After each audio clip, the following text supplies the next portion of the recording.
Baik, Assalamualaikum warahmatullahi wabarakatuh. Selamat siang. Hari ini kita akan membahas lanjutan dari eh, perkuliahan kimia ya. Minggu lalu kita sudah bahas terkait dengan reaksi kimia. Minggu ini kita akan bahas stoikiometri ya. Suara saya sudah masuk belum ya? Sudah, Pak. Oke, Ya, Pak.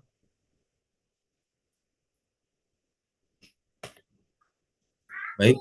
Mungkin stoikiometri ini sudah pernah didapatkan ya di SMA. Sekarang kita coba review kembali, ulas kembali ya. Mungkin kita akan berdiskusi lebih dalam ya, sedikit lebih dalam mengenai stoikiometri ya. Stoikiometri berdasarkan definisi adalah ilmu yang mempelajari ya hubungan kuantitatif antara reaktan dan produk ya dalam suatu reaksi kimia.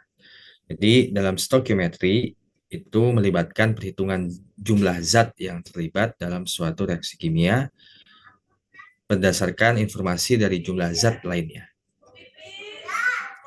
Nah, fokus utama dari stoikiometri adalah untuk secara lebih detail ya mengetahui jumlah partikel zat yang terlibat, itu bisa dalam massa ya, dalam mol gitu ya, ataupun juga bisa kita menentukan rasio mol antara zat-zat yang ada di dalam suatu persamaan kimia. Nah, persamaan reaksi yang setara seimbang juga memberikan rasio unit formula dari semua zat yang bereaksi, serta rasio mol yang sesuai dari zat-zat tersebut. Contohnya di sini ada satu reaksi kimia ya antara fosfor P dengan gas klorin ya Cl2. Dan di sini persamaan reaksi sudah dalam kondisi yang setara atau seimbang ya. Dan di mana dari persamaan reaksi yang sudah seimbang seperti ini, persamaan ini dapat dibaca dalam dua cara. Yang pertama, dua atom fosfor bereaksi dengan tiga molekul Cl2 ya. Sini dua molekul fosfor bereaksi dengan tiga molekul Cl2 untuk menghasilkan dua molekul PCl3 ya. Ini sudah kita bahas ya sebelum-sebelumnya terkait dengan apa namanya persamaan kimia ya. Lalu dalam stoikiometri persamaan ini juga dapat dibaca dalam cara yang lain ya, yaitu 2 mol fosfor bereaksi dengan 3 mol Cl2 untuk menghasilkan 2 mol PCl3. Jadi kalau sudah kita berbicara stoikiometri, kita berbicara kuantitatif ya, jumlah zat yang apa namanya yang terlibat dalam suatu persamaan reaksi. Nah, sebelumnya kita sudah apa namanya membahas terkait dengan mol ya. Sehingga seharusnya kalian tidak pusing ya terkait dengan perbedaan antara bagaimana kita membaca suatu persamaan reaksi ya. Jadi bisa dua cara ya, dua atom kita apa namanya kita membacanya itu berdasarkan jumlah atom ya yang terlibat atau jumlah mol ya.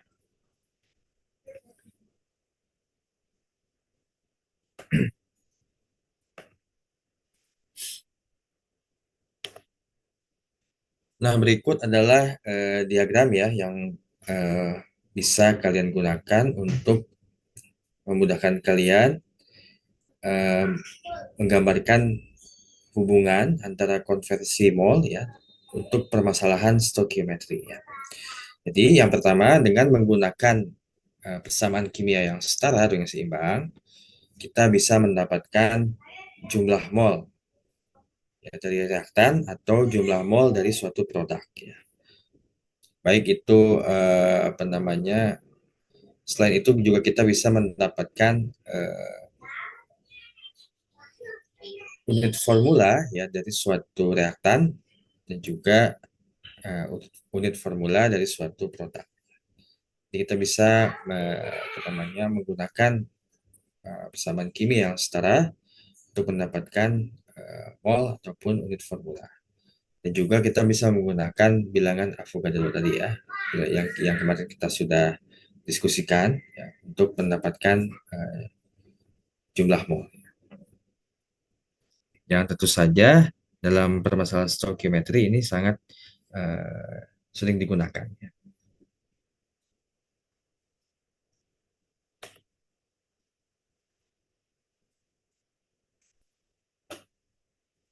Nah, lalu berikutnya saya akan sekedar mereview kembali ya bagaimana caranya menggunakan faktor konversi ya. Jadi misalkan di sini tadi saya sudah menggambarkan ya suatu contoh reaksi kimia antara fosfor dan gas klorin ya, di mana eh, kita bisa menggunakan ya faktor konversi ya untuk membantu kita untuk menyelesaikan permasalahan stokiometri. Jadi di sini contohnya kita bisa menggunakan rasio koefisien ya, di mana di sini dari persamaan reaksi ini kita bisa eh, menggunakan beberapa rasio koefisien atau faktor konversi ya. Di antaranya misalkan di sini 3 mol Cl2 itu setara dengan 2 mol fosfor ya. Atau dibalik ya. 2 mol fosfor itu setara dengan 2 mol fosfor setara dengan 2 mol PCl3 gitu ya. Jadi kita menggunakan beberapa konversi yang berhubungan dengan suatu reaksi kimia. Misalkan faktor konversi yang lain, misalkan di sini 3 mol Cl2 itu setara dengan 2 mol PCl3. 2 mol fosfor setara dengan 2 mol PCl3. 2 mol fosfor itu setara dengan 3 mol Cl2. Tadi udah ya yang saya balik ya. Lalu 2 mol fosfor 2 mol PCl3 setara dengan 3 mol Cl2. Nah, ini apa namanya? Faktor konversi ya yang mungkin ya, yang mungkin bisa kita gunakan dalam suatu dalam apa namanya menggunakan ya dalam memecahkan ya permasalahan stokiometri ya, dalam suatu reaksi kimia. Contoh soal terkait dengan permasalahan stokiometri ya.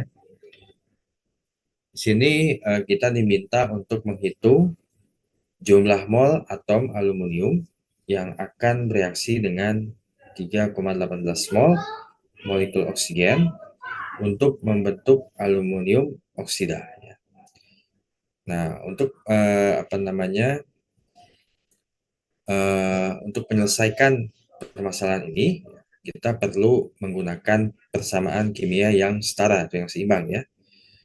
Jadi di sini aluminium ya, dalam bentuk padatan solid ditambah dengan oksigen ya, O2 dalam bentuk gas itu menghasilkan aluminium oksida ya, Al2O3 dalam bentuk padatan. Nah, lalu kita setarakan terlebih dahulu ya. Kalian sesuaikan ya dengan apa namanya dengan jumlah atom yang mungkin terlibat dalam suatu reaksi ya. Nah, di sini persamaan yang setara adalah 4 aluminium, 3 oksigen, 2 aluminium oksida. Ya.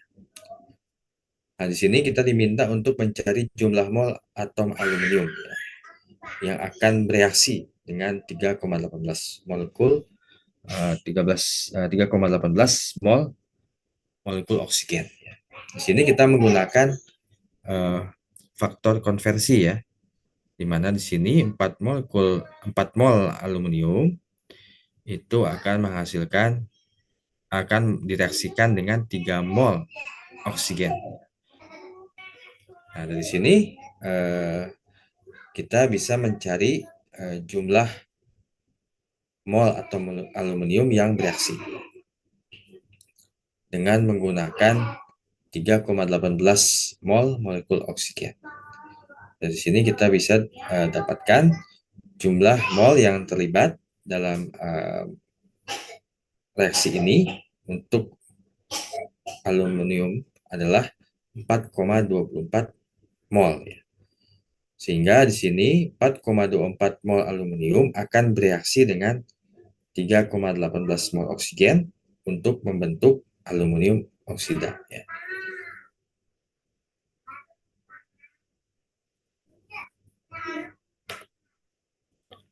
Nah, contoh yang lain adalah sebagai berikut ya. Di sini ada sebuah sampel padatan sebanyak 0,1712 mol KClO3 yang dipanaskan perlahan selama beberapa waktu. Dan 0,1146 mol dari senyawa itu akan mengalami dekomposisi. Sini hitunglah jumlah mol gas oksigen yang dihasilkan. Nah, untuk untuk menyelesaikan permasalahan ini, kalian perlu memperkirakan reaksi yang akan terjadi ya, ketika KClO3 itu dipanaskan, apa senyawa yang dihasilkan dari proses dekomposisi itu atau reaksi pembakaran ya. Di sini KClO3 ketika dipanaskan akan menghasilkan oksigen dan potasium klorida ya, potasium klorida KCl ya. Nah, setelah kita sudah memprediksi senyawa apa yang terjadi ya ketika KClO3 dipanaskan, maka setelah itu kita lakukan penyetaraan reaksi kimia ya Pak, penyetaraan persamaan kimia ya. Mana di sini KClO3 ya itu menghasilkan oksigen dan KCl ya. Di sini kita setarakan ya. Mana yang lebih dulu disetarakan adalah mungkin yang senyawanya kompleks ya, itu KClO3. Dan di sini KCl ya, oksigen itu ada 3, sedangkan di sebelah kanan ada 2 ya, sehingga ini perlu dikalikan. Perlu dikalikan dengan 2 untuk KClO3 dan 3 untuk oksigen. Nah, setelah itu kita setarakan lagi di mana atom K dan atom Cl itu dikalikan 2 sehingga produk di sebelah kanan KCl juga dikalikan 2. Nah, setelah kita samakan, maka di sini kita bisa memprediksi ya jumlah mol gas oksigen yang dihasilkan. Nah, dalam reaksi ini ada 0,1712 mol kalium klorida ya, KClO3 yang ada. Lalu 0,1146 mol yang bereaksi. Nah, di sini kita menggunakan faktor konversi ya, di mana di sini jumlah mol gas oksigen yang dihasilkan bergantung pada jumlah mol kalium klorat ya, yang ada. Nah, di sini kita menggunakan faktor konversi 3 mol gas oksigen akan dihasilkan setara dengan 2 mol KClO3. Lalu, karena kita ingin mencari jumlah mol gas oksigen yang dihasilkan pada persamaan ini, kita tinggal mengalihkan dengan jumlah kalium klorida ya, yang mengalami dekomposisi ya.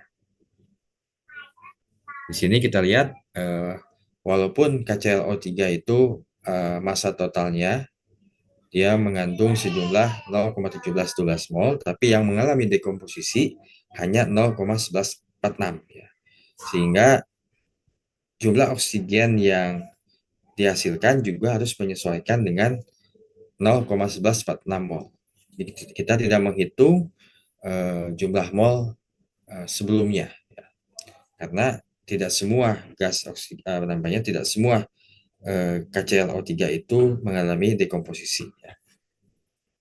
Nah, dari sini kita bisa mendapatkan bahwa 0,1719 mol oksigen itu dihasilkan ya, melalui reaksi yang terjadi ketika kalium klorida itu dipanaskan dan hanya 0,1146 mol yang bereaksi ya, yang mengalami dekomposisi.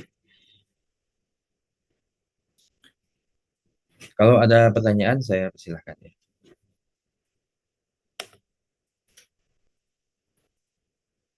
Nah, lalu ada metode tabulasi atau metode menggunakan tabel ya, di mana bisa kalian gunakan untuk menyelesaikan permasalahan yang terkait dengan stoikiometri ya. Nah, di sini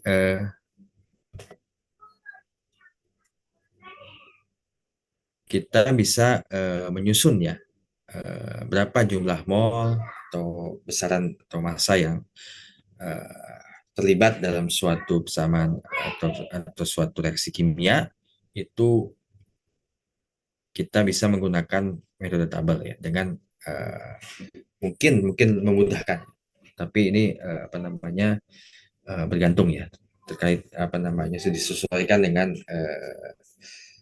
apa namanya dengan cara kalian masing-masing ya, apakah memang cara ini baik atau tidak, atau mudah atau tidak gitu ya. Nah, caranya bagaimana di sini? Yang pertama, kita tetap menggunakan persamaan yang setara ya. Dimana di sini contohnya adalah aluminium direaksikan dengan oksigen untuk menghasilkan aluminium oksida ya.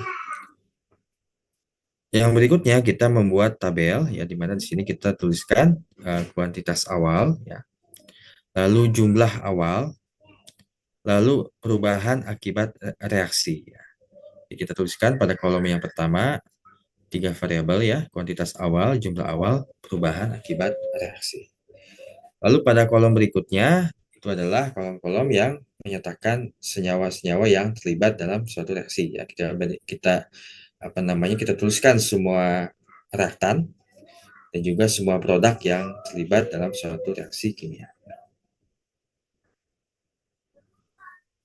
Nah, misalkan di sini apa namanya eh,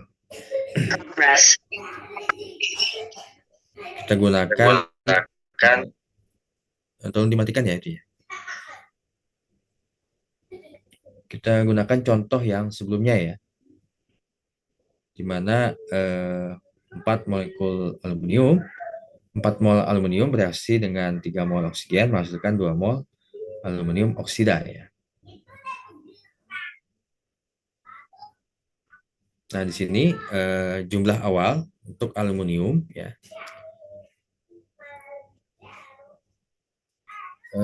Kita tuliskan berlebih ya. Berlebih ini maksudnya kita belum mengetahui ya apa namanya jumlah mol yang, kalau dalam satu reaksi kimia kadang kita menggunakan apa namanya jumlah zat yang berlebih untuk mereaksikan dengan zat lainnya gitu. Jadi kita tuliskan di sini berlebih ya. Lalu misalkan di sini jumlah oksigennya adalah 3,18 mol ya. Nah, ini jumlah awalnya ya, jumlah awal pada saat sebelum reaksi. Nah, ketika sudah apa namanya ada sudah terjadi suatu reaksi kimia, maka 3,18 mol oksigen yang tersedia ya pada reaktan ya, pada persamaan yang sebelah kiri reaktan 3,18 mol itu dia berkurang ya, karena dia bereaksi dengan aluminium. Nah, sehingga dihasilkan 2,12 mol ya, 2,12 mol aluminium oksida ya, aluminium oksida. Nah, untuk yang kolom aluminium itu awalnya berlebih ya, berlebih kita nggak tahu gitu ya. Tapi berdasarkan konversi tadi ya, faktor konversi kita hitung bahwa eh, untuk apa namanya bereaksi dengan oksigen 3,18 mol oksigen, maka membutuhkan 4,224 ya, 4,24 mol aluminium.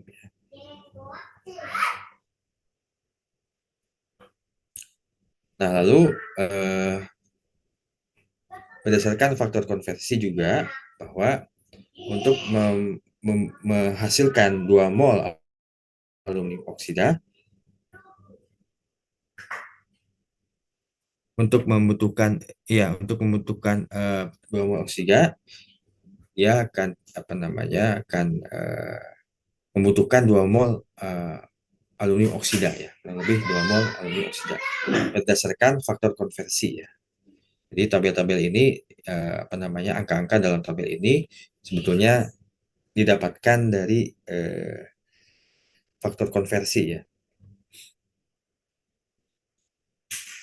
Nah, di sini perlu dicatat bahwa besarnya jumlah dalam baris perubahan akibat reaksi selalu sesuai dengan rasio koefisien dalam persamaan kimia yang setara. Jadi kita menggunakan rasio koefisien yang tadi ya, yang apa dicontoh sebelumnya. Selain itu, jelas bahwa jumlah mol reaktan dalam baris perubahan dikurangkan dengan jumlah yang ada, sementara jumlah mol produk ditambahkan ke jumlah awal yang ada.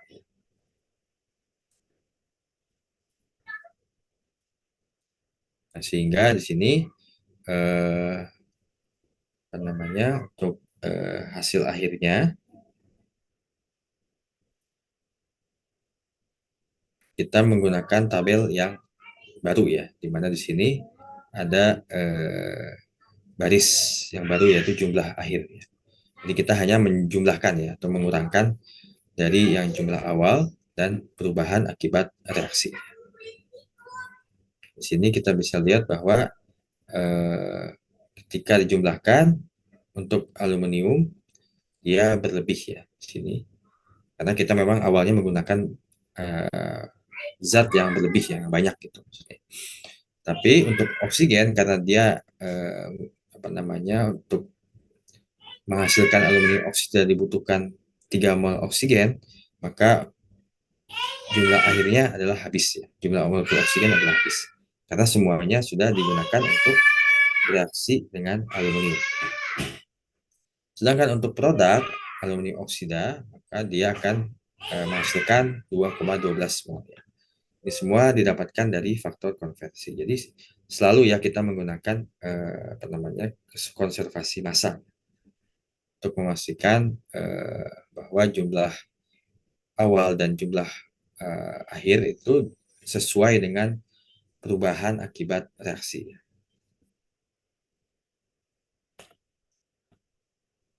Nah, berikut ini adalah diagram ya yang bisa kalian gunakan sebagai panduan untuk memudahkan ya. Mana eh, ini terkait dengan perhitungan massa untuk suatu reaksi kimia ya. Jadi di sini kalian bisa menggunakan massa molar ya untuk menentukan jumlah mol reaktan ataupun jumlah massa reaktan ataupun produk ya. Lalu kalian bisa menggunakan persamaan kimia yang setara ya untuk mendapatkan mol eh, yang dibutuhkan dalam suatu reaksi ataupun yang dihasilkan ya untuk suatu produk. Di sini juga kalian juga bisa melibatkan eh, massa molar ya dan juga bilangan Avogadro ya sebagaimana kita bahas di pertemuan sebelumnya ya.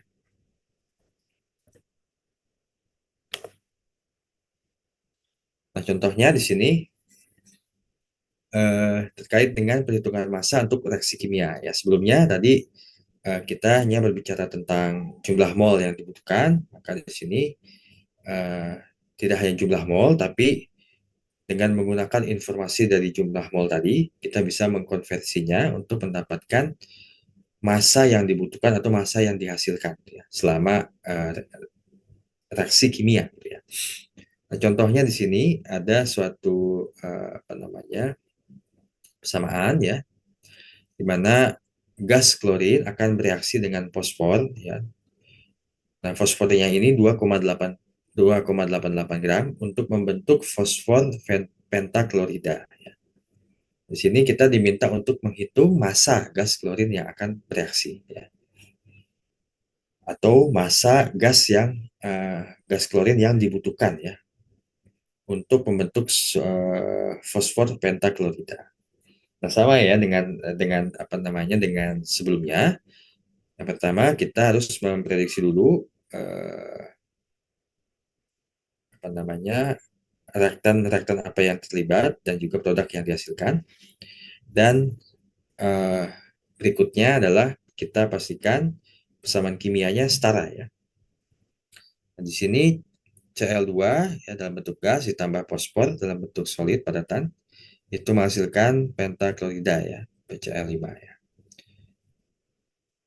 dalam bentuk padatan. Nah, di sini kita setarakan dulu ya, dimana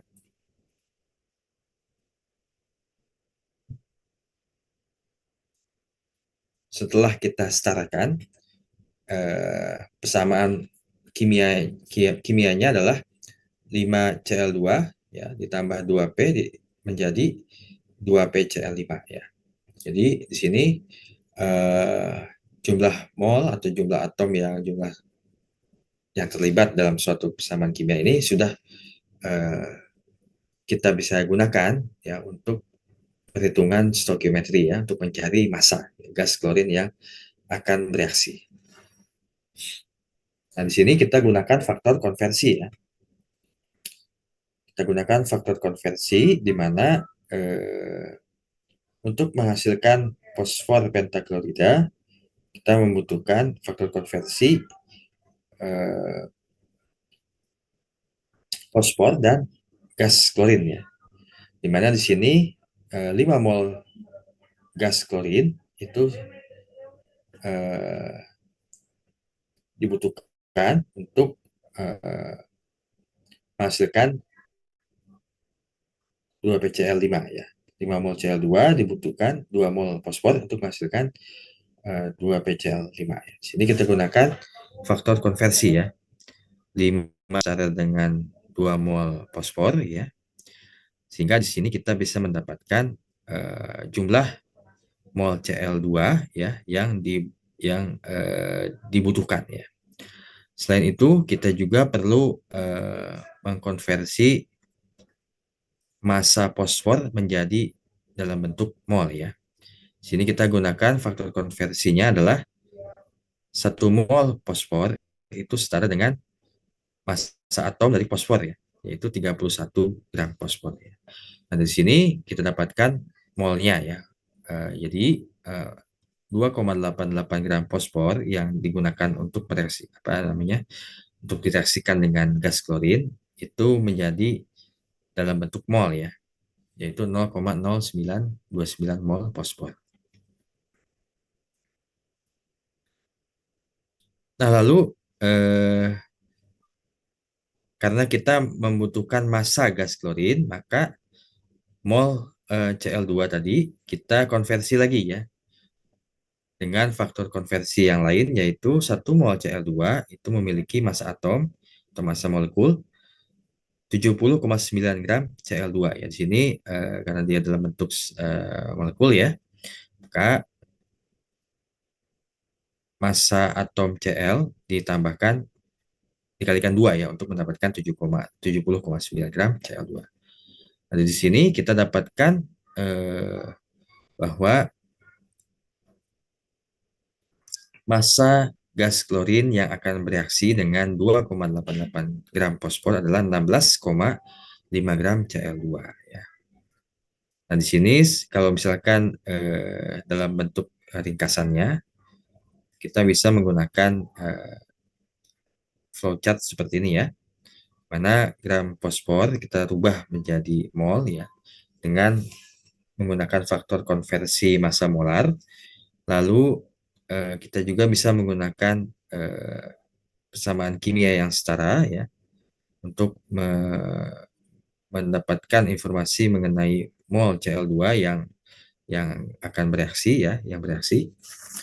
Lalu kita konversi ya sesuai dengan flowchart ini untuk mendapatkan 16,5 gram Cl2 yang akan bereaksi dengan 2,88 gram fosfor.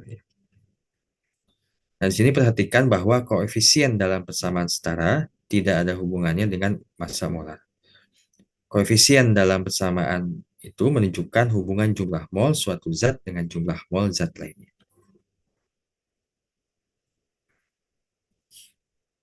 Nah, ini apa namanya untuk penegasan saja ya bahwa koefisien dalam persamaan setara ini ya, tidak ada hubungannya dengan massa molarnya.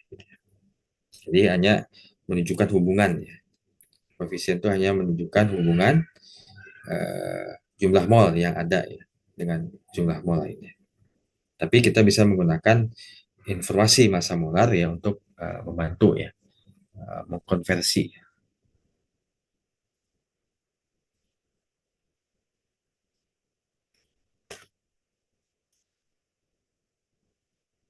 Oke, berikutnya contoh yang lain. Sini ada suatu kasus di mana elektrolisis larutan natrium klorida pekat atau larutan garam menghasilkan natrium hidroksida dalam larutan, gas hidrogen, dan gas klorin. Hitung massa klorin yang dapat dihasilkan melalui reaksi elektrolisis 50 kg natrium klorida dalam larutan yang pekat tadi. Nah, di sini kita apa namanya kita prediksi dulu ya apa yang reaktan yang terlibat, produk yang dihasilkan. Sini garam dalam bentuk larutan garam ya, aqueous ya. Itu tentu saja membutuhkan hidrogen, tentu saja membutuhkan air ya, H2O. Lalu karena dia bentuknya larutan ya, larutan pasti membutuhkan cairan, di mana cairan di sini air ya. Lalu diberikan listrik ya, sehingga larutan garam tadi menjadi natrium hidroksida dan gas klorin dan juga gas hidrogen. Nah, setelah itu kita setarakan ya, setarakan sehingga kita dapatkan hubungan-hubungan. Kita bisa gunakan faktor konversi ya yang bisa kita gunakan ya untuk mendapatkan massa klorin yang dihasilkan ya, massa gas klorin yang dihasilkan. Nah, di sini massa NaCl yang digunakan pada awalnya adalah 50 kg ya. Nah, di sini karena dalam bentuk kilogram ya kita perlu berubahnya menjadi gram dulu ya. Karena dalam stoichiometry kita menggunakan apa namanya massa molar ya dalam bentuk gram ya. Apa unitnya adalah gram ya. Gram per mol ya. Massa molar sehingga eh, untuk satuan yang non gram kita perlu merubahnya dulu ya. Lalu setelah kita dapatkan jumlah mol natrium klorida NaCl ya, maka kita gunakan persamaan kimia setara tadi ya untuk menghasilkan suatu faktor konversi yang kita bisa gunakan ya, di mana di sini 1 mol Cl2 itu setara dengan 2 mol NaCl. 1 mol Cl2 gitu ya setara dengan 2 mol NaCl. Nah, dari sini kita bisa mendapatkan jumlah mol ya Cl2 yang dihasilkan ya. Sehingga di sini kita dapatkan apa namanya jumlah molnya. Tapi karena kita perlu apa namanya mendapatkan masanya, maka kita harus menggunakan massa molar ini ya, di mana 1 mol Cl2 setara dengan atau memiliki massa molar 70,9 gram Cl2 ya. Untuk mendapatkan massa gram dalam bentuk gas klorin ya, yaitu 3 kali 10 pangkat 4 gram ya, atau mungkin sekitar 30 30 kilo ya, 30 kilo, 30 kilo lebih ya, ya sekitar 30 kilo ya, 30 kilo eh, massa gas klorin yang dapat dihasilkan. Jadi tadi awalnya 50 kilogram, ini untuk gas klorin saja 30 kilogram. Nah, contoh lainnya di sini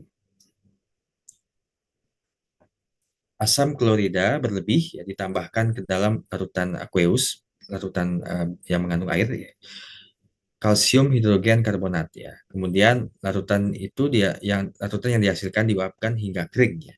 Sehingga menghasilkan 2,29 gram produk padat. Nah, di sini hitung massa kalsium hidrogen karbonat dalam larutan awal. Nah, yang pertama ya kita perlu memprediksi ya persamaan kimianya ya. Reaktan yang terlibat apa, lalu produknya apa. Nah, untuk kalsium hidrogen karbonat ya, itu ada CaHCO32 ya, rumus molekulnya. Lalu asam klorida Cl, dia menghasilkan kalsium klorida karena apa namanya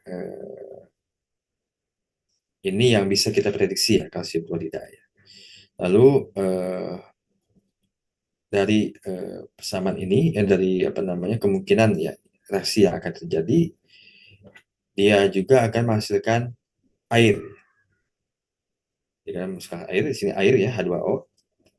Lalu kemungkinan juga akan menghasilkan gas karbon dioksida ya.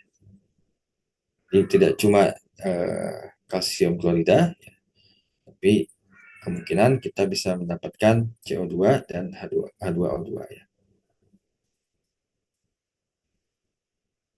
Nah, setelah kita dapatkan persamaan yang setara, maka kita bisa menggunakan apa namanya faktor konversi ya untuk mendapatkan massa kalsium hidrogen karbonat dalam larutan awalnya gitu ya.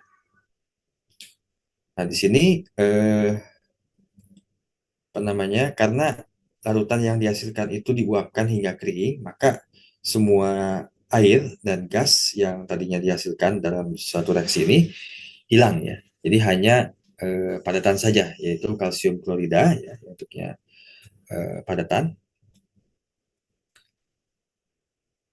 dan itu masanya 2,29 gram ya, 2,29 gram. Nah, di sini kita menggunakan 2,29 gram CaCO2 ya, di mana kita gunakan faktor konversi ya. Jadi dalam gram ini kita rubah ke dalam mol dulu ya, karena stoichiometry melibatkan mol ya biasanya. Di sini kita cari massa molarnya dari CaCl2 ya, yaitu 111 gram ya. Jadi massa atom Ca ditambah massa atom Cl dikalikan 2 ya, sehingga didapatkan 111. Lalu kita konversi, lalu kita dapatkan molnya ya, mol CaCl2 ya. Nah, di sini dalam suatu persamaan kimia yang setara, 1 mol CaCl2 gitu ya, itu setara dengan 1 mol kalsium hidrogen karbonat ya. Nah, karena dia setara, maka kita dapat mencari ya jumlah mol kalsium hidrogen karbonat yang dibutuhkan dalam reaksi ini ya.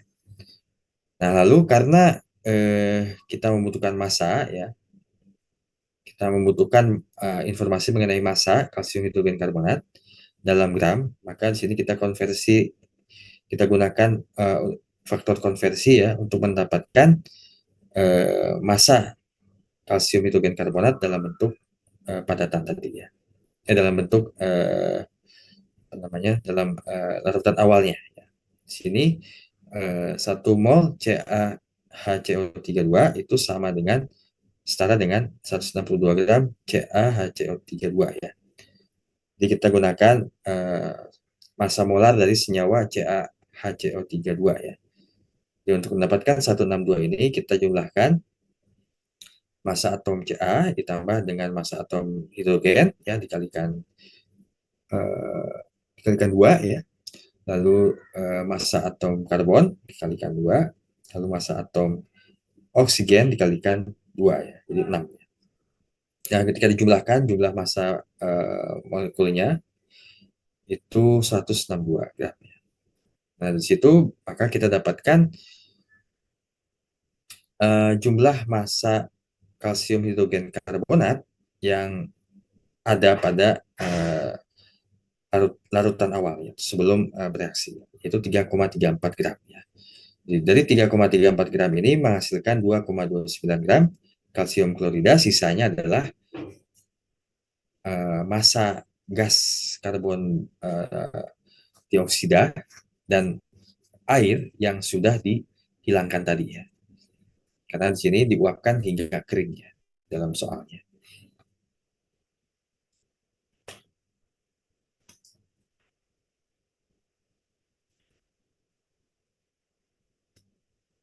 Oke, selain apa namanya tadi kan kita sudah menggunakan uh, molal apa mol ya, mol lalu massa ya. Selain itu kita bisa menggunakan uh, besaran yang lain ya, yang terlibat dalam suatu stoikiometri ya. Jadi tadi di soal-soal sebelumnya hanya diketahui massa molar gitu ya, lalu mol, lalu apa namanya hmm, massa ya dalam bentuk gram gitu ya. Nah, ini juga bisa kita gunakan besaran yang lain, misalkan volume, densitas gitu ya. Dan ini kita bisa lihat apa namanya eh, diagram yang kalian bisa gunakan untuk memudahkan kalian ya dalam apa namanya memecahkan permasalahan terkait dengan stoikiometri. Nah, intinya dalam stoikiometri kita perlu merubah besaran yang lain menjadi mol ya. Karena mol ini memang yang digunakan dalam menjelaskan jumlah zat yang terlibat dalam suatu reaksi kimia. Intinya apapun yang informasi yang diketahui, kita perlu mengkonversinya menjadi dalam besaran mol ya. Sehingga kita tidak apa namanya ya, kita sudah melakukan standarisasi sebetulnya ya, standarisasi dalam perhitungan kimia. Jadi dalam perhitungan apapun yang melibatkan reaksi kimia kita menggunakan mol ya. Nah, walaupun ya dalam prakteknya ya kita biasanya menggunakan paling tidak massa ya berat dari suatu zat dan juga mol ya. Biasanya dua itu ya yang paling sering digunakan. Nah, ini contohnya yang terkait dengan perhitungan stoikiometri yang melibatkan besaran lain. Di sini kita diminta untuk menghitung jumlah mol merkuri 1 oksida padat ya, yang dapat dihasilkan dari reaksi gas oksigen dengan 25 ml merkuri cair ya. Selain itu, hitung jumlah molekul oksigen yang diperlukan. Jadi di sini apa namanya kita ingin mencari jumlah mol ya merkuri oksida padat ya yang direaksikan dari gas oksigen dan merkuri cair ya. Di sini sama ya kita buat dulu persamaan kimianya ya. Kita prediksi ya reaktan dan produk yang mungkin terlibat. Setelah itu kita setarakan. Lalu kita gunakan faktor konversi. Nah, di sini karena kita menggunakan volume ya 25 mili merkuri cair, ya maka kita di sini perlu apa namanya menggunakan informasi lain yaitu densitas ya. Di mana di sini densitas dari merkuri adalah 13,6 gram per mili. Jadi eh, kalau misalkan dalam suatu kasus ya yang diketahui itu bukan massa dan bukan mol, tapi besaran lain seperti volume, maka kita perlu menggunakan densitas ya, untuk mengkonversi volume yang menjadi gram. Lalu setelah itu, setelah kita dapatkan gramnya, baru kita selesaikan konversinya ya menjadi mol dengan menggunakan massa molar. Nah, setelah kita dapatkan mol yang sudah di apa namanya, yang setara ya dengan jumlah volume tadi, maka kita lihat dalam suatu sama kimia yang setara, faktor konversi apa yang kita bisa gunakan. Dan di sini dengan menggunakan apa namanya, faktor konversi 1 mol Hg itu setara dengan 200,6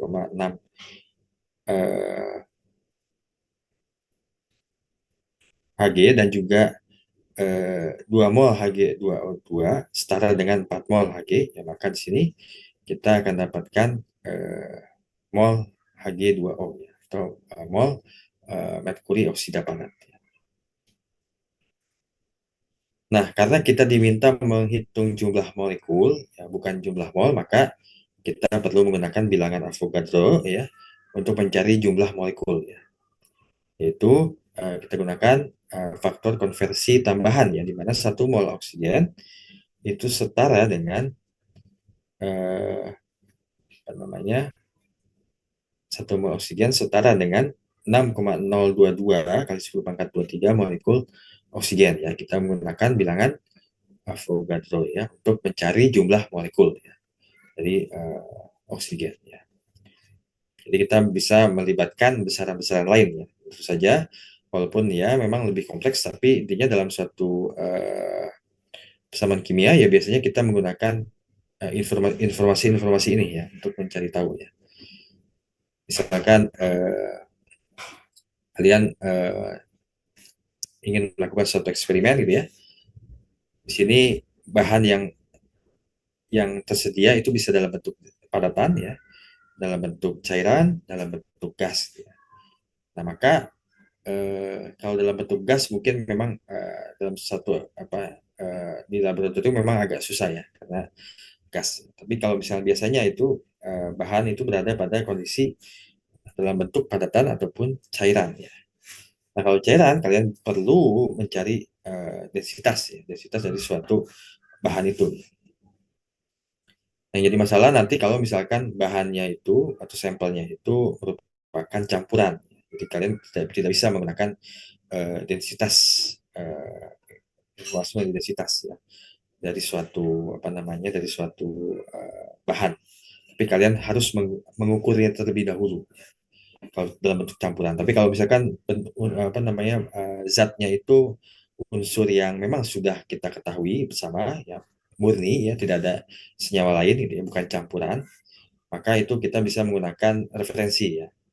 Oke, misalkan di sini merkuri itu densitasnya 13,6 gram per mili ya. Tapi kalau misalkan ada senyawa campuran, maka kita perlu apa namanya, menggunakan suatu instrumen alat yang apa yang digunakan untuk menghasilkan atau mengukur densitas. Ada ya alat untuk mengukur densitas, itu ada alatnya. Jadi kita tidak bisa menggunakan referensi yang ada di textbook ya.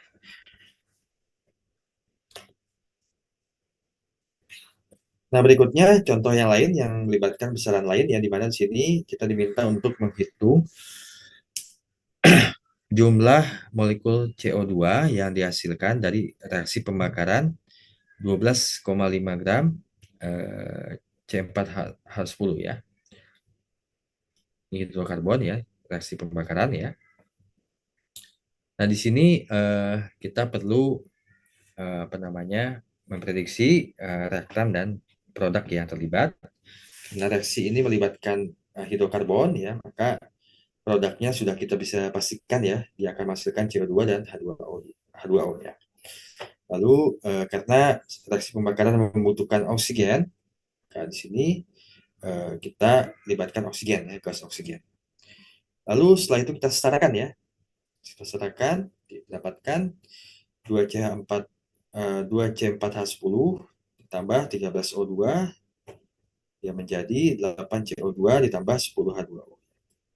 Nah, setelah kita dapatkan persamaan yang setara, maka kita gunakan tadi ya cara yang sama, di mana kita perlu melakukan konversi ya dengan menggunakan faktor konversi, yaitu di sini massa molar ya, karena yang diketahui adalah berat dari gas C4H2 ya, C4H10, yaitu 1 mol C4H10 itu memiliki massa molar 58,1 gram.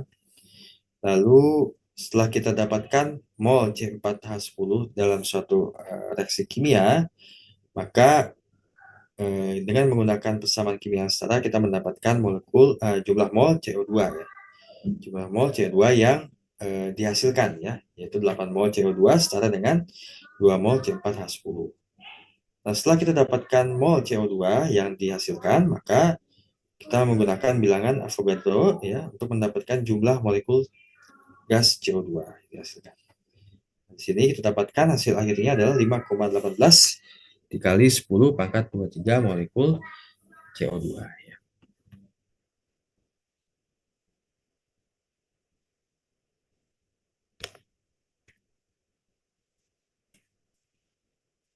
Nah, berikutnya adalah permasalahan yang melibatkan kuantitas pembatas atau limiting quantity ya.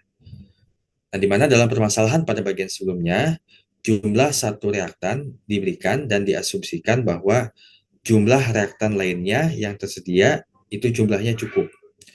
Misalnya 0,75 mol asam klorida bereaksi dengan kalsium. Namun jika tidak ada kalsium yang tersedia, maka reaksi tidak akan terjadi. Ya.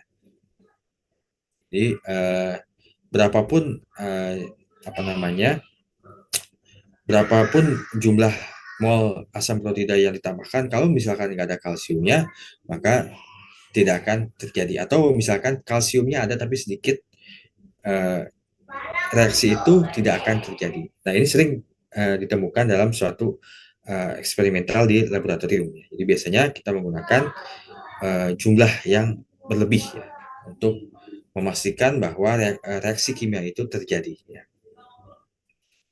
Lalu kita mengasumsikan bahwa kalsium yang tersedia dalam jumlah yang cukup karena tidak ada informasi mengenai jumlah kalsium yang digunakan. Nah, sebaliknya dalam permasalahan yang melibatkan kuantitas pembatas, jumlah dari setidaknya dua reaktan diberikan. Reaktan yang habis terlebih dahulu akan membatasi jumlah produk yang terbentuk dan disebut sebagai reaktan dalam jumlah pembatas. Reaktan lainnya mungkin tersedia dalam jumlah yang sama atau lebih besar dari yang diperlukan untuk reaksi, sehingga dikatakan tersedia dalam jumlah cukup atau berlebih. Suatu reaksi dikatakan berlangsung hingga selesai ketika jumlah pembatas, jumlah kuantitas tadi ya, jumlah pembatas apa namanya, kuantitas pembatas tadi habis digunakan. Jadi kalau misalkan dalam suatu reaksi kita apa namanya, ada apa namanya, kuantitas pembatas ya. Jadi zat yang ada yang membatasi reaksi. Jadi reaksinya akan selesai kalau misalkan jumlah kuantitas pembatas tadi sudah habis gitu ya. Kurang lebih seperti itu ya. Nanti kita akan lihat contohnya. Nah, di sini contohnya adalah di sini untuk yang A ya. Hitung jumlah logam kalsium yang diperlukan untuk bereaksi dengan 1,5 mol asam klorida dalam larutan. Nah, di sini ada HCl dan ada kalsium ya. Maka dia diprediksikan akan menghasilkan kalsium klorida dan juga gas hidrogen. Ya. Nah, setelah kita setarakan, maka di sini kita dapatkan persamaan kimianya Ca ditambah 2HCl itu menjadi CaCl2 ditambah H2 ya. Nah, di sini dari persamaan kimia yang setara ini kita bisa lihat ya hubungan-hubungan molnya, di mana 1 mol Ca setara dengan 2 mol HCl. Nah, di sini kita lihat jumlah logam kalsium yang diperlukan untuk bereaksi dengan 1,5 mol asam klorida. Nah, 1,5 mol HCl kita kalikan dengan faktor konversinya sehingga kita dapatkan 0,75 mol kalsium. Nah, kemudian pada bagian B, hitung jumlah kalsium yang akan bereaksi dengan 1,5 mol HCl jika terdapat 1 mol kalsium. Ya.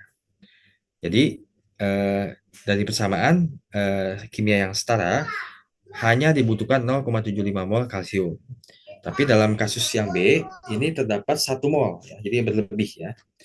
Jadi dia pada bagian B ini, ya, kita lihat bahwa kalsium dalam jumlah berlebih karena kita hanya membutuhkan 0,75 mol, tapi yang ada 1 mol, sehingga sisanya 0,25 mol ini tidak akan bereaksi. Ya. Jadi kalsium dalam jumlah yang berlebih. Nah, ini berarti bahwa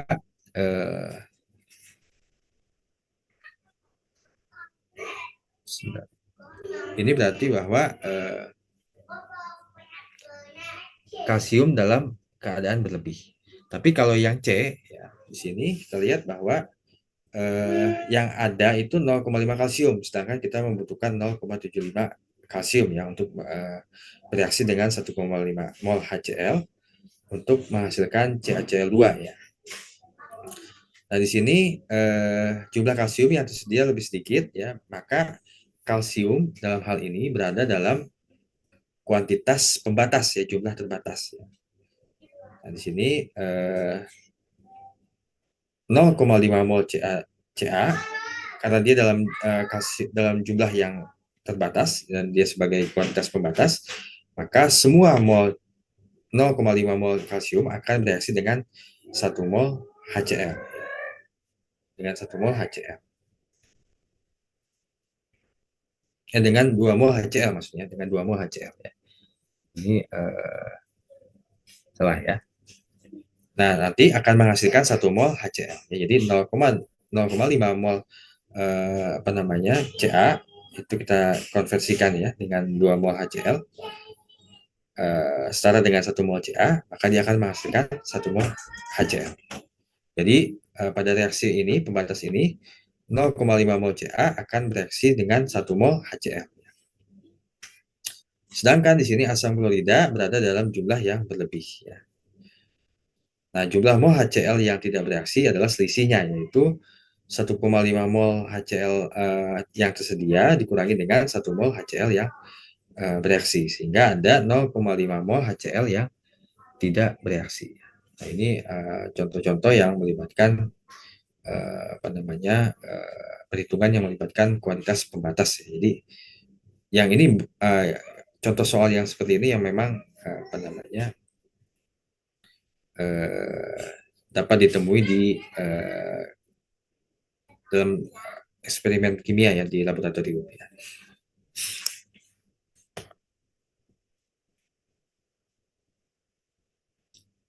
Nah, berikut ini adalah langkah-langkah ya yang dapat kalian gunakan untuk menyelesaikan permasalahan yang melibatkan jumlah reaksi yang terbatas ya. Di sini sama ya. Jadi kita gunakan persamaan kimia yang setara, jumlah mol awalnya gitu ya. Lalu yang berikutnya tentukan reaksi yang bersifat pembatas ya. Dan di sini cara menentukannya adalah dengan membagi jumlah mol reaksi ya, masing-masing reaksi yang diberikan dalam suatu soal dengan koefisien reaksi itu dalam persamaan reaksi yang setara. Nah, hasil bagi terkecil menunjukkan reaksi pembatas. Nanti mungkin saya akan menunjukkan ya setelah ini. Nah, setelah itu langkah keempat adalah melengkapi baris perubahan dengan menuliskan jumlah mol dari setiap zat yang akan bereaksi atau dihasilkan dari jumlah yang ditentukan dalam langkah 3. Gunakan tanda minus untuk setiap reaksi, dan di sini besaran dalam baris perubahan memiliki rasio yang sama dengan koefisien dalam persamaan yang setara. Lalu yang langkah kelima adalah kurangkan jumlah setiap reaksi untuk mendapatkan jumlah akhirnya. Nah, di sini contohnya ya. Misalkan ada suatu senyawa A dan senyawa B, dia direaksikan sehingga menghasilkan senyawa C dan senyawa D. Di sini kita gunakan persamaan yang setara, di mana 3A ditambah 2B itu akan menghasilkan 1C dan 3D. Dan semua kuantitas ini besarannya ada dalam mol ya. Nah, di mana untuk jumlah awal dari senyawa A itu dia 1,5 mol ya. Lalu untuk jumlah awal dari senyawa B adalah 0,5 mol. Sedangkan untuk yang C dan D karena masih belum reaksi maka 0 ya. Nah, lalu kita bagi ya 1,5 mol A dibagi dengan 3 mol A. Kita bagi dengan koefisien ya dari persamaan kimia ya. Sehingga di sini kita dapatkan 0,5. Lalu kita bagi juga ya yang senyawa B 0,5 mol B dengan koefisien ya senyawa B ya yaitu 0,25.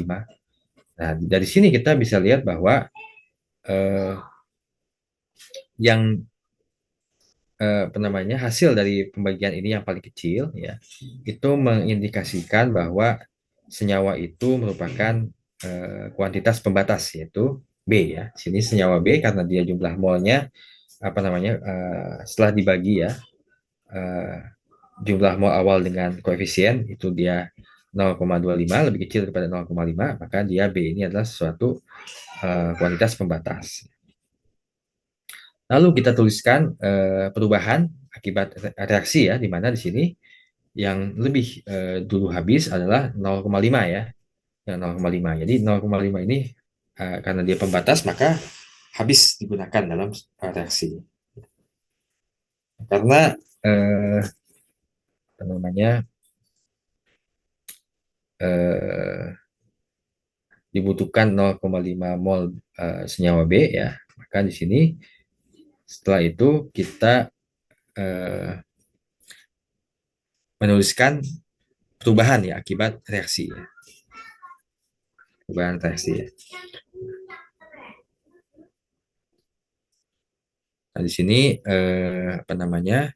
untuk senyawa A itu akan bereaksi 0,75 mol yang akan hilang ya. Sedangkan senyawa B itu akan bereaksi 0,5 ya. Lalu untuk senyawa C ya karena dia kita bisa menggunakan faktor konversi ya. 1 mol 1 mol C setara dengan 2 mol B ya. Di sini karena ini satu maka dia akan menghasilkan 0,25 mol. Nah, ini perubahan begitu juga dengan yang D ya, senyawa D ya. Nah, dia di sini menghasilkan setara dengan 3 mol ya, maka di sini tinggal kita gunakan faktor konversi ya. Dan di sini akan menghasilkan 0,75 senyawa D. Ya. Lalu kita jumlahkan gitu ya. Maka kita dapatkan jumlah yang jumlah akhir ya, yang final ya setelah reaksi kimia ya. Itu di sini 0,75 ya, 1,5 dikurangi 0,75. Lalu di sini 0 ya karena semua habis ya. Lalu 0,25 ya, awalnya 0, lalu 0,75 ya. Di sini kita dapatkan jumlah mol yang pada setelah reaksi ya. Setelah reaksi. Nah, ini contoh-contohnya ya, contoh dari langkah-langkah tadi ya. Nah, ini contoh konkretnya ya. Kita digunakan dalam kasus yang lebih real ya. Di mana di sini kita diminta untuk menghitung jumlah mol masing-masing produk dan reaksi yang berlebih ya. Ketika 0,25 mol PCl5 dan 1,5 mol H2O direaksikan menghasilkan H3PO4 dan HCl. Ya. kita gunakan persamaan yang kimia yang setara ya. PCl5 ditambah 4H2O menghasilkan H3PO4 dan 5HCl. Lalu kita tentukan mana yang merupakan kuantitas pembatas ya, PCl5 atau H2O ya. Di sini kita lihat 0,25 mol ini awal ya. Lalu kita bagi dengan 1 mol PCl5 ya, karena koefisien 1. Lalu untuk H2O ya 1,5 dibagi 4 ya, maka di sini kita lihat PCl5 ini yang kuantitas pembatas ya. Jadi yang cepat habis itu adalah PCl5 terlebih dahulu. Maka di sini kita kurangi ya dengan apa namanya? Dengan jumlah mol PCl5 yang dibutuhkan untuk menghasilkan H3PO4 ya dan HCl ya. Di sini 0, dikurangi 0,25 ya, karena ini merupakan kuantitas pembatas ya. Lalu untuk H2O dia -1 ya, karena di sini koefisiennya 4. Lalu dia menghasilkan 1 mol H3PO4 ya. Kita gunakan plus ya untuk menunjukkan produk ya, produk yang dihasilkan. Lalu HCl, untuk HCl ini ada 5 koefisien ya, koefisiennya 5 sehingga di sini 1,25 ya. Lalu untuk langkah terakhir adalah kita menjumlahkannya gitu ya. Yaitu jumlah mol PC5 yang ada pada reaksi terakhir ya, itu 0 karena dia habis bereaksi ya. Lalu 0,25 mol H2O dan dia akan menghasilkan H3PO4, 0,25 mol H3PO4 dan 5 mol HCl, 1,25 mol HCl ya, untuk apa namanya reaksi ini ya. Nah ini adalah reaksi-reaksi yang namanya melibatkan kualitas pembatas.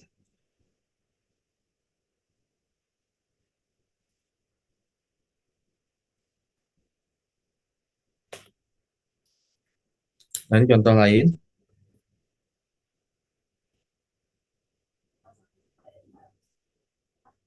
Contoh lainnya di sini kita diminta untuk mencari jumlah mol dari hidrogen fluorida ya, HF, NaF, NaOH ya, yang ada setelah 0,75 mol HF, 0,25 mol NaF dan 0,4 mol NaOH dilarutkan dalam air ya, sehingga membentuk 1 liter larutan ya. Nah di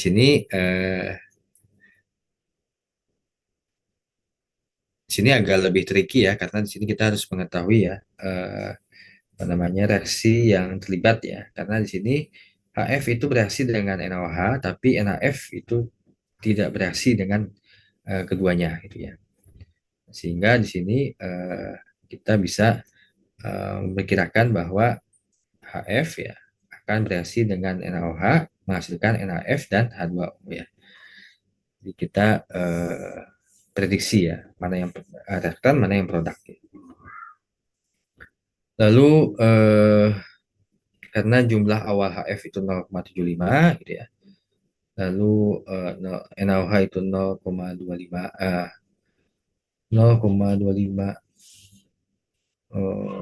mol ya. Pas kebalik ya. NaOH ini 0,25 ya.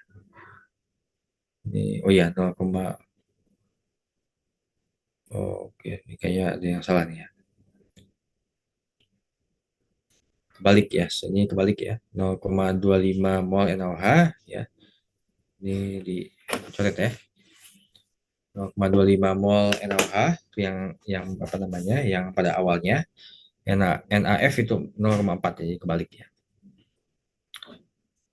Lalu kita namanya kita cek ya mana yang terlebih dahulu bereaksi ya di sini Karena ini melibatkan reaksi antara asam dan basa, ya, kan dia pasti menghasilkan itu ya, garam dan air ya. Tapi di sini kita lihat bahwa pembatasnya adalah NaOH ya. Maka di sini HF dikurangi 0,25 mol ya, dan dia nanti akan tersisa 0,25 mol HF, dan dia akan menghasilkan 0,65 ya garam NaF ya. Yang lebih seperti itu ya, apa namanya, yang melibatkan uh, permasalahan stoichiometri yang melibatkan kuantitas pembatas. Ini contoh lainnya, di sini mungkin lebih kompleks ya soalnya, di mana di sini kita diminta untuk mencari massa natrium klorat yang dihasilkan dari reaksi 15,5 gram natrium karbonat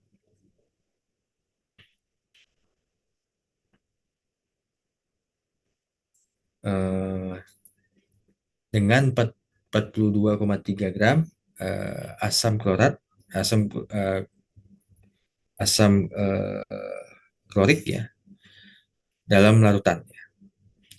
Berapa massa bereaksi berlebih yang akan tersisa tidak bereaksi?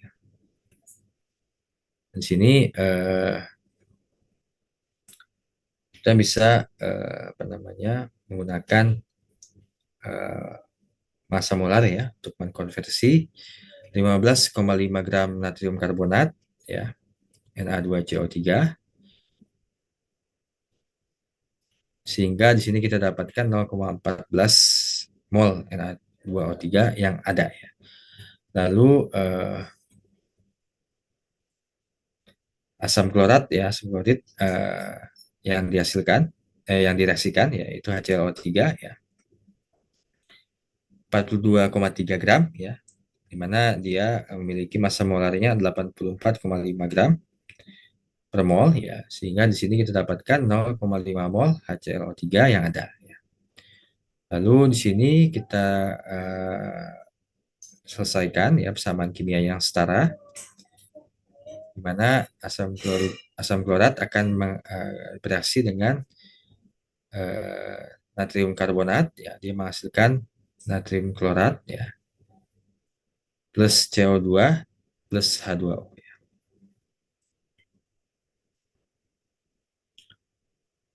Nah, lalu tadi kita sudah hitung ya berapa mol yang ada pada eh, asam klorat dan klorat natrium karbonat yang pada awalnya yaitu 0,5 dan 0,14 ya. Dan di sini kita bisa lihat bahwa yang pembatasnya adalah natrium karbonat ya. Kan di sini kita tinggal kurangi ya dengan 0,1462, sehingga kita dapatkan persamaan finalnya di akhir adalah jumlah mol yang ada pada persamaan akhir, yaitu 0,2824 mol natrium chloride dan 0,1462 sisanya CO2 dan H2O. Jadi kita tidak perlu apa namanya mencari lebih detail ya. Karena di sini kita diminta hanya untuk mencari natrium klorat ya. Lalu kita konversi ya mol natrium klorat ya yang dihasilkan gitu ya dengan menggunakan faktor konversi massa molar ya. Dimana 1 mol natrium klorat setara dengan 106,5 gram ya. Itu kita hasilkan 31,1 gram natrium klorat. Lalu massa reaktan yang tidak habis ya, yaitu asam klorat ya 0,28 mol itu setara dengan 23,7 gram asam klorat ya. Jadi kita bisa memprediksi massa yang bereaksi yang tidak habis ya, dan juga massa produk yang dihasilkan. Ini lebih kompleks aja ya apa namanya contoh soalnya.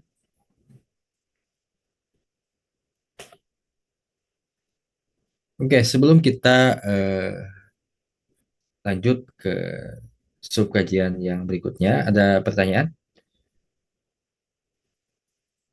Untuk slide-nya sudah saya upload di Leads ya. Silakan di-download. Lalu untuk outline dan juga daftar referensi ya untuk tugas kelompok juga di-upload di Leads ya, hanya perwakilannya saja ya. Jadi untuk apa namanya untuk daftar referensi itu hanya eh, linknya saja ya. Jadi hanya apa namanya daftar pustaka dan linknya saja, sehingga nanti saya bisa mengeceknya ya, mengecek tugas kelompoknya. Kalau tidak ada pertanyaan, kita lanjut ya.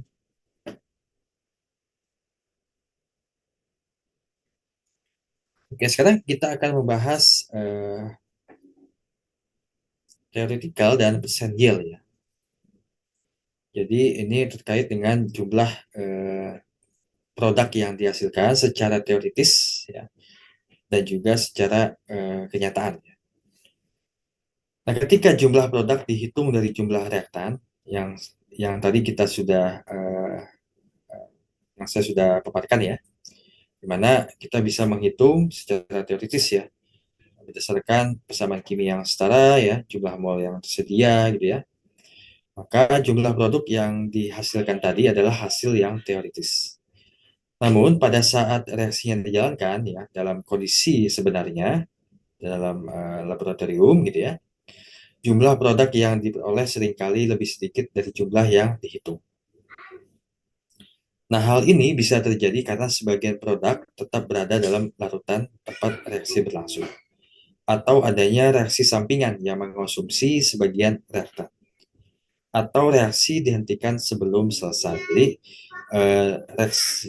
secara teoritis memang kita bisa memprediksi ya, jumlahnya, tapi secara realnya eh, biasanya itu sedikit di bawah hasil perhitungan teoritis.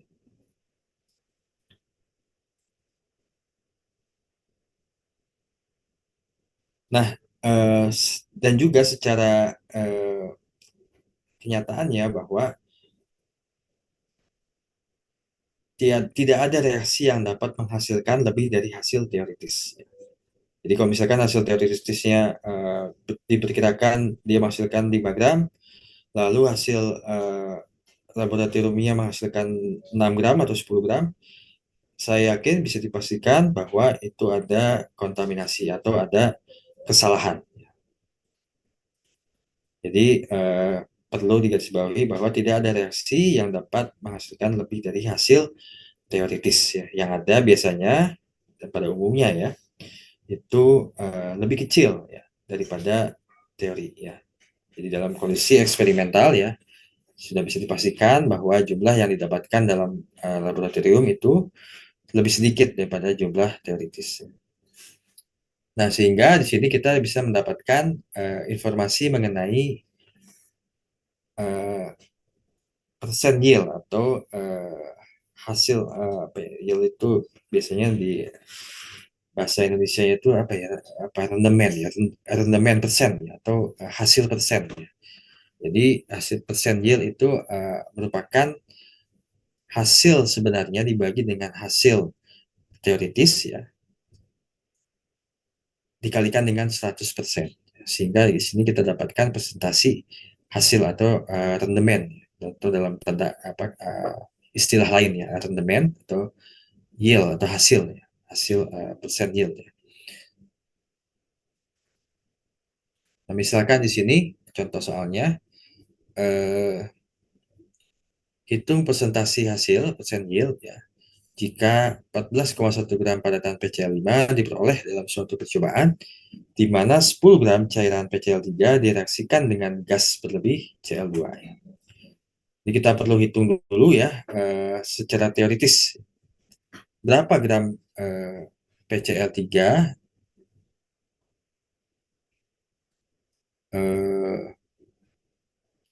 apa namanya berapa gram PCl3 ya yang direaksikan ya untuk menghasilkan 14,1 gram padatan PCl5 ya. Di sini apa namanya, kita secara teoritis ya kita bisa cari dengan konversi ya. Di mana 10 gram PCl3 ya kita rubah dulu ke dalam mol ya untuk mendapatkan mol PCl3. Lalu kita gunakan ya eh, faktor konversi yang lain ya, di mana di sini PCl3, 1 mol PCl3 itu setara dengan 1 mol Cl2 ya. Dan 1 mol PCl3 setara juga dengan 1 mol PCl5 ya. Dalam suatu persamaan kimia yang setara ya. Sehingga di sini kita dapatkan 1 mol PCl5. Nah, lalu dari 1 mol PC5 kita konversi ya dengan massa molar untuk mendapatkan massa dari PCl5. Ya, di sini kita bisa lihat bahwa secara teoritis ya kita akan mendapatkan 15,14 gram PCl5 dari 10 gram PCl3 yang direaksikan dengan gas klorin ya. Nah, dari sini kita bisa lihat bahwa untuk mendapatkan persentase yield ya, persentase hasil, di mana hasil aktual yaitu 14,1 gram, yang hasil aktual ini didapatkan dari percobaan ya di dalam suatu apa namanya eksperimen ya, kondisi eksperimen ya. Dibagi dengan hasil teoritis tadi ya, perhitungan ya, stoichiometry. Lalu kita dapatkan hasilnya adalah persentase yieldnya adalah 93,1%.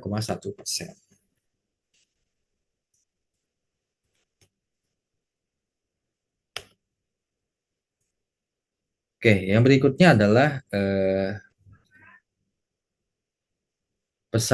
perhitungan yang melibatkan suatu persamaan ionic net ya, persamaan ionik yang bersih ya, atau net ionic equation ya, persamaan ionic net ya. Nah, ini untuk yang seperti ini melibatkan apa namanya uh, senyawa ionik ya. Nah, di mana sebetulnya persamaan ionic net ini ya, sama dengan persamaan yang setara lainnya, sama-sama menunjukkan rasio mol antara reaktan dan produk. Oleh karena itu, semua perhitungan yang memerlukan rasio mol dapat dilakukan menggunakan persamaan ionic net maupun persamaan lengkap ya.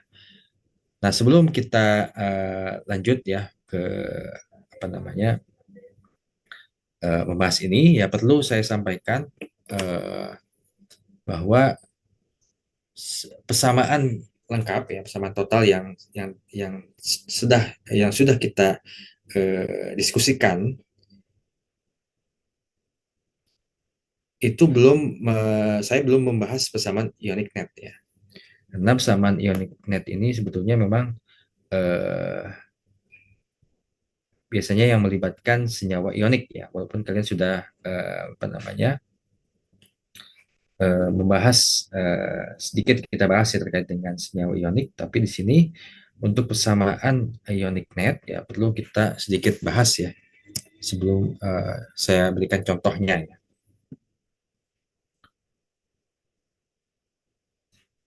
Nah, biasanya dalam persamaan yang melibatkan persamaan ionic net itu biasanya melibatkan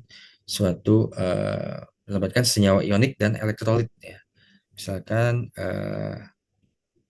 ya, elektrolit ya. Nah, elektrolit ini bisa garam gitu ya, bisa asam kuat, bisa basa kuat, ya. Ataupun asam lemah ya, atau basa lemah.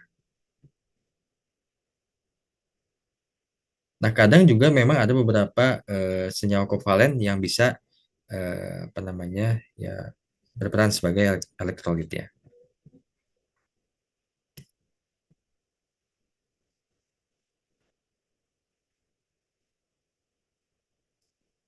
Nah, dalam senyawa apa namanya senyawa ionik ya, dan yang apa namanya kadang kita menuliskannya dalam suatu persamaan ionik net ya. Persamaan ionik net ini ya perlu kita apa namanya perlu kita pastikan bahwa reaktan yang terlibat itu eh, larut dalam air gitu ya, senyawa yang mudah larut gitu ya. Jadi dalam persamaan ionik net ini ya, persamaan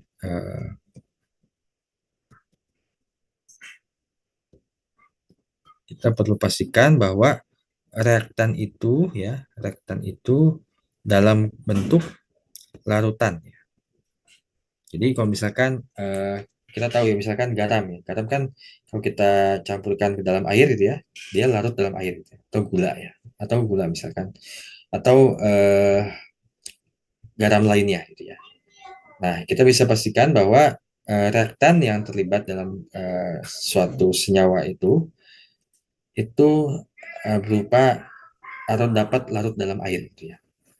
Maka di sini kita bisa menuliskan eh, persamaan persamaan ionik net, persamaan ionik yang bersih ya, neto ya. Nah, contohnya misalkan di sini ada AgNO3 ya.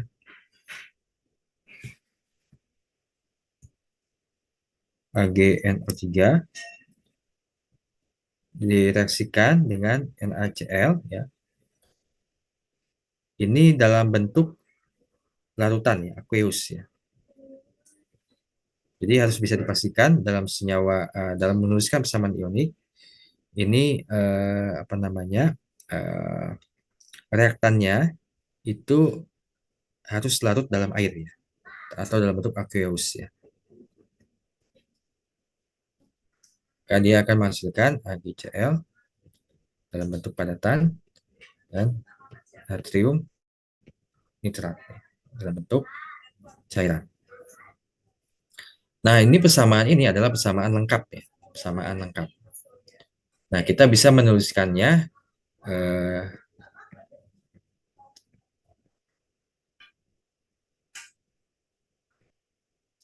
persamaan ionik ya. Ionik ionik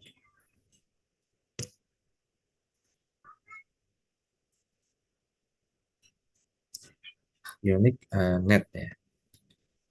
Nah, kalau persamaan ionik net, maka di sini eh, kita tuliskan seperti ini ya, Ag plus ya, tambah NO3 minus gitu ya, ditambah Na plus gitu, tambah Cl minus, dia menjadi AgCl tambah Na plus ditambah NO3 minus. Nah, ini adalah persamaan ionik ya, persamaan ionik ya.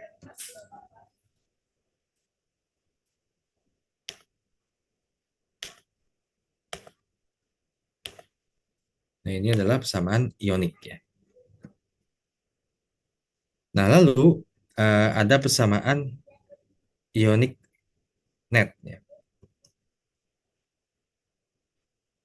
Nah, pada persamaan ionik net ada yang dinamakan ion penonton ya. Ion penonton adalah ion yang dapat dihilangkan dari persamaan ionik karena dia tidak apa namanya tidak istilahnya terlibat tidak tidak apa istilahnya tidak terlibat ya, harus tidak berubah gitu ya, tidak berubah dalam suatu persamaan reaksi ya. Jadi dia ada yang dinamakan ion penonton ya. Ini ion penonton yang dia tidak terlibat gitu ya dalam suatu reaksi ini ya. Caranya bagaimana untuk mencari ion penonton? Ya, kita bisa cek dari apakah Ion-ion itu muncul di kedua sisi. Kalau misalkan dia muncul di kedua sisi, ya artinya kan dia tidak terlibat secara langsung gitu ya. Sehingga di sini kita bisa hilangkan gitu ya. Jadi di sini kita lihat eh, NO3 ini ya, dia ada di kedua sisi. Sehingga kita katakan dia adalah ion penonton. Ion penonton. Nah, sehingga dalam suatu persamaan ionik bersih, kita bisa menghapus ya, menghilangkan eh, ion penonton tadi. Sehingga kita bisa tuliskan persamaannya adalah Ag plus ya, tambah Cl minus, dia menjadi AgCl dalam bentuk padatan ya. Di sini dalam bentuk larutan ya. Ya. Nah, ini adalah persamaan ionic net ya. Jadi ada persamaan lengkap ya, ada persamaan ionik, ada persamaan ionic net. Untuk persamaan lengkap ya yang biasa kita sudah bahas ya dalam beberapa minggu terakhir ini. Untuk persamaan ionik itu persamaan yang melibatkan senyawa ionik ya, di mana reaktannya itu eh, harus larut dalam air ya, dalam bentuk aqueous ya. Nah, di sini kalau misalkan dia memang aqueous ya, maka kita bisa menuliskannya dalam bentuk persamaan ionik ya.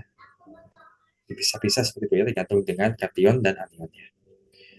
Nah, untuk persamaan ionik net, kita menghilangkan ion penonton, di mana ion penonton adalah ion yang tidak terlibat langsung dalam suatu reaksi, atau ion yang ada di kedua sisi ya tidak mengalami perubahan. Ya.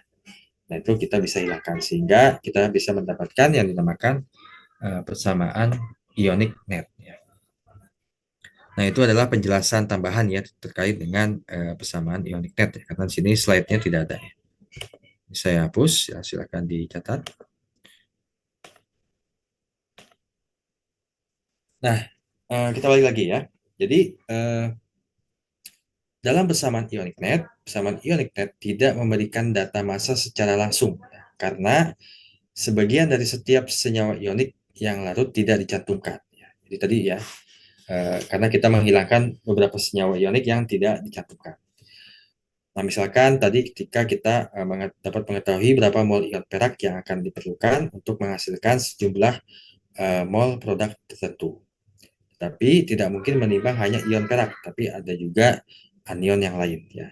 Jadi dalam dalam persamaan ionic net perlu berhati-hati ya, karena ada apa namanya senyawa yang tidak dicantumkan. Lalu persamaan ionic net menunjukkan bahwa kita tidak tertarik pada anion karena anion tersebut tidak bereaksi, ya. Walaupun anion itu memiliki massa. Jika kita tidak menentukan anion mana yang ada, maka kita tidak dapat mengetahui berapa banyak massa senyawa yang terdiri dari ion perak dan berapa banyak yang terdiri dari anion. Oleh karena itu, persamaan ionic net seringkali tidak dapat digunakan secara langsung untuk perhitungan massa. Jadi ini apa namanya? Kalau misalkan nanti ada informasi ya, misalkan kalian membaca, oh ternyata persamaan kimia ini ditulis dalam persamaan ionic net, maka kalian tidak bisa ya menggunakan ini untuk apa namanya persamaan ionic ini tidak dapat digunakan untuk menghitung persamaan atau untuk mencari massa ya zat-zat kimia yang terlibat ya. Jadi tidak bisa kita perlu berhati-hati ya untuk kalau misalkan ada persamaan ionik net yang misalkan kalian baca ya, gitu ya. Atau misalkan nanti ada soal yang terkait dengan persamaan ionik net gitu ya. Jadi harus berhati-hati ya kalau ada persamaan ionik net. Nah, ini contohnya ya. Di sini kita diminta untuk mencari berapa mol ion barium yang diperlukan untuk menghasilkan 175 gram barium sulfat ya. Karena di sini persamaan apa namanya eh, apa namanya persamaan ionic netnya adalah barium sulfat ya, Ba2 plus tambah persamaan ioniknya adalah Ba2 plus tambah SO4 2 minus ya, menjadi barium sulfat. Di sini kita bisa menyelesaikan mendapatkan mol ion barium yang dibutuhkan untuk menghasilkan 175 gram, yaitu Yaitu 0,751 0,751 mol barium ya. Nah, di sini kita tidak dapat menimbang 0,751 mol barium ion barium 12 ya, jika kita tidak mengetahui anion apa yang termasuk dalam senyawa itu. Ya, jadi di sini meskipun anion itu tidak bereaksi, maka tapi dia tetap memiliki massa.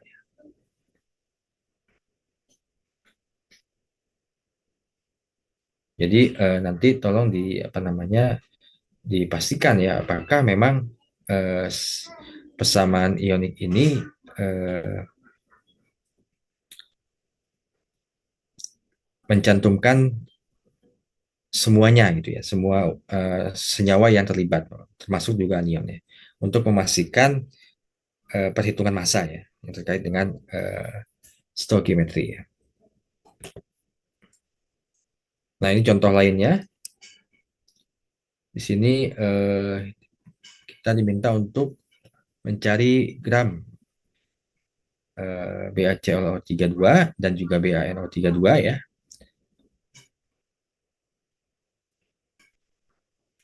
Di sini kita bisa lihat contoh pembahasannya ya, pembahasannya. Di sini untuk mendapatkan 0,75 ion barium ya, maka di sini kita membutuhkan 196 gram 196 gram barium NO32 dan juga 228 gram barium ClO32. Nah, di sini kita bisa lihat ya. Jadi untuk mendapatkan 0,75 mol ion barium pada dua senyawa yang berbeda, maka masanya yang digunakan bisa jadi berbeda juga ya. Pada kasus barium nitrat ya, ini dia hanya butuh 196 gram ya untuk mendapatkan jumlah mol yang sama ya, jumlah jumlah mol barium ion barium ya yang sama ya dengan uh,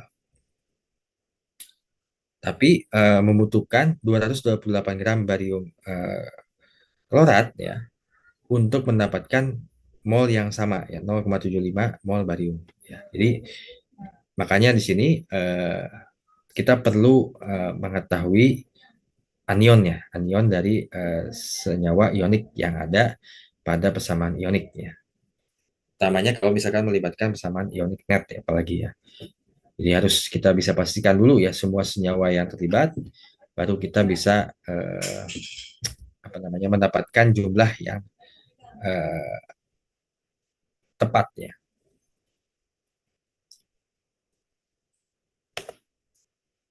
Nah itu eh, pembahasan terakhir ya. Jadi saya harapkan dari minggu ini kalian bisa sudah mengenal kembali ya, sudah mengingat kembali bagaimana menghitung atau menyelesaikan permasalahan yang terkait dengan stoikiometri ya. Baik itu tadi ya yang melibatkan persamaan lengkap ataupun persamaan ionik dan juga persamaan ionik net ya.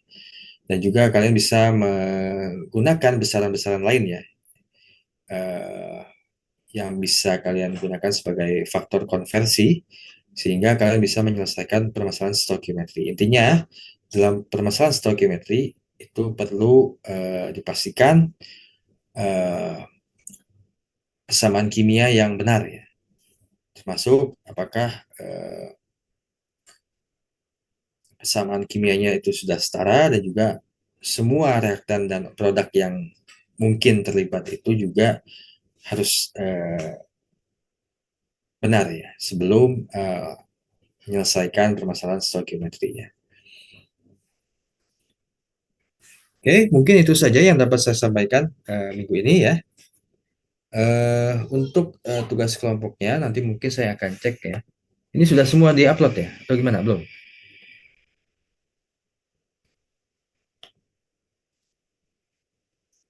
Sudah semua diupload di apa namanya di Leads.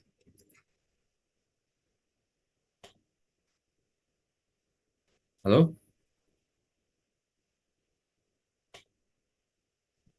Ada yang halo, belum, Pak? ada yang belum? Silakan ya, saya tunggu ya hari ini ya, yang belum ya, sehingga nanti minggu depan mungkin kita akan bahas sedikit ya. Kalau yang belum, nanti apa namanya, kalau ada kesulitan bisa di WA di grup ya.